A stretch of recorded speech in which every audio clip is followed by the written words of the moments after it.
Oh, hi! It's the weekend, and this time we're gonna be doing a threefer. So, first topic is gonna be about K-pop, and this group has always been. I've always had a soft spot for this group, and that's Kep1er. Now, Kep1er is now a six-member group under Wake One and Clap. It used to be under Wake One when Swing, but they've transferred from Swing to Clap, but are still co-managed by Wake One. And they're now with six members. They started with nine.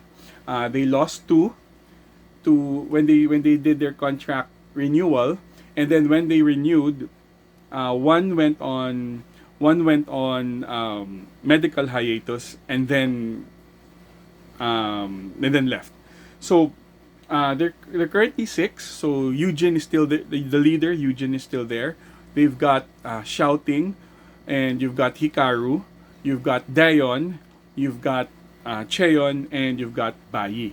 So they're now six. They've lost Mashiro and Yeseo, who went to Maiden. Oh, that dumpster fire! And then Yeseo left Maiden, and then we have Yongyeon who left. We don't know if she's going to continue any entertainment activities, but then again she left Kep1er. So now they're down to six, and I would say that since they did their since they renewed their contracts, I would say that slowly they have been building a different sound. They started, of course, with since they came from a survival group. They came pretty cutie. But then again, as they matured, as they got older, and with their contract renewal, I would say that they're now building a more adult, more forceful, and if I put a term to it, I would say assertive sound. And it started when they did their release after renewal, which is Tippy Tap, and then they did a Japanese release, and with their title track Yum, sweet sweet yum. I always like that. I always mean, and then they did bubblegum, bubblegum. So I don't know why I'm doing the dances, so please I'm sorry if I'm ruining your day with bubblegum. So, but I've always had a soft spot for them. I've always found their music very appealing. And Shooting Star will always be one of the top songs for me ever. And with this song, with their new title track Killa, the other side of me, I would say that it is moving into that direction of being more assertive, having a more forceful sound. If I would compare it, no, well, it's hard to compare, of course. But then again, if I would say, if it's going to be in terms of at least a comparison, or I guess a style, I would say it would be similar to Itzy with less singing, more rapping.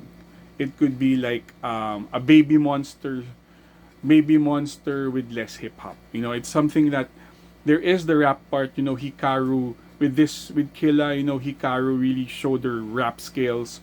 Well, by the way, fun fact: she trained with XG. Um, and then you've got Dion starting to also doing some of her rap. Now with the melodies, Eugene is there, shouting is there, adding softness to the rap, putting more musicality into it. And then I love the pre-chorus with Chayon. So another thing also is that it if you just listen to Killa alone, you might feel a little bit of a cheesiness to it. It's not campy like a Yena campy. It's more cheesy.